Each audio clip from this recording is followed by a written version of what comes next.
Penguin Audio presents The Kane Chronicles, Book 2, The Throne of Fire, by Riordan. Read by Jane Collingwood and Joseph May.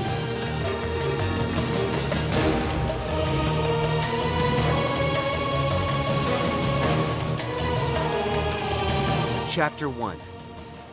Fun with spontaneous combustion. Carter here. Look, we don't have time for long introductions. I need to tell this story quickly or we're all gonna die. If you didn't listen to our first recording, well, pleased to meet you. The Egyptian gods are running around loose in the modern world. A bunch of magicians called the House of Life is trying to stop them. Everyone hates Sadie and me, and a big snake is about to swallow the sun and destroy the world.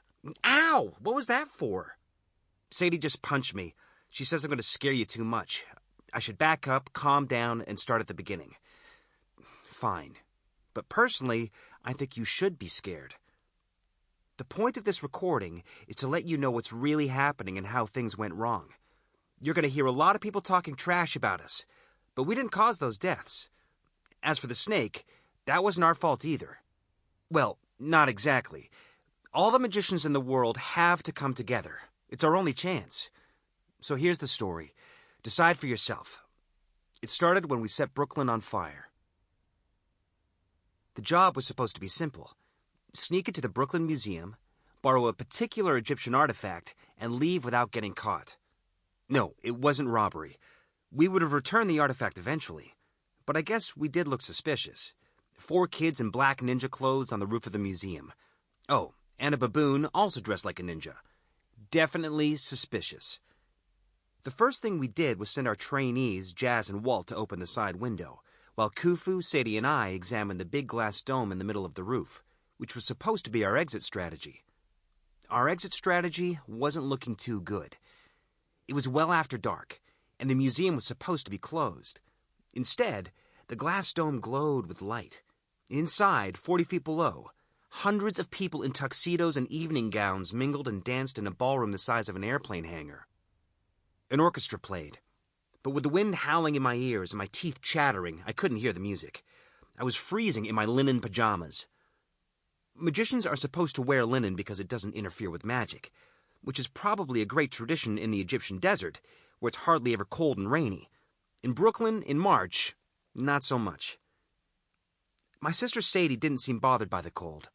She was undoing the locks on the dome while humming along to something on her iPod. I mean, seriously, who brings her own tunes to a museum break-in? She was dressed in clothes like mine, except she wore combat boots. Her dyed blonde hair was streaked with red highlights, very subtle for a stealth mission. With her blue eyes and her light complexion, she looks absolutely nothing like me, which we both agree is fine.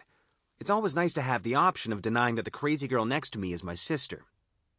"You said the museum would be empty," I complained. Sadie didn't hear me until I pulled out her earbuds and repeated myself. "Well, it was supposed to be empty." She'll deny this, but after living in the States for the last 3 months, she was starting to lose her British accent. "The website said it closed at 5. How was I to know there'd be a wedding?" A wedding? I looked down and saw that Sadie was right. Some of the ladies wore peach-colored bridesmaid dresses. One of the tables had a massive tiered white cake. 2 separate mobs of guests had lifted the bride and groom on chairs and were carrying them through the room while their friends swirled around them, dancing and clapping. The whole thing looked like a head-on furniture collision waiting to happen. Khufu tapped on the glass. Even in his black clothes, it was hard for him to blend into the shadows with his golden fur, not to mention his rainbow-colored nose and rear end. "Ah!" he grunted. Since he was a baboon, that could have meant anything from, "Look, there's food down there," to "This glass is dirty," to "Hey, those people are doing stupid things with chairs." "Khufu's right," Sadie interpreted. "We'll have a hard time sneaking out through the party. Perhaps if we pretend we're a maintenance crew." "Sure," I said. "Excuse us, 4 kids coming through with a 3-ton statue. Just gonna float it up through the roof. Don't mind us." Sadie rolled her eyes. She pulled out her wand, a curved length of ivory carved with pictures of monsters, and pointed it at the base of the dome. A golden hieroglyph blazed, and the last padlock popped open. Sample complete.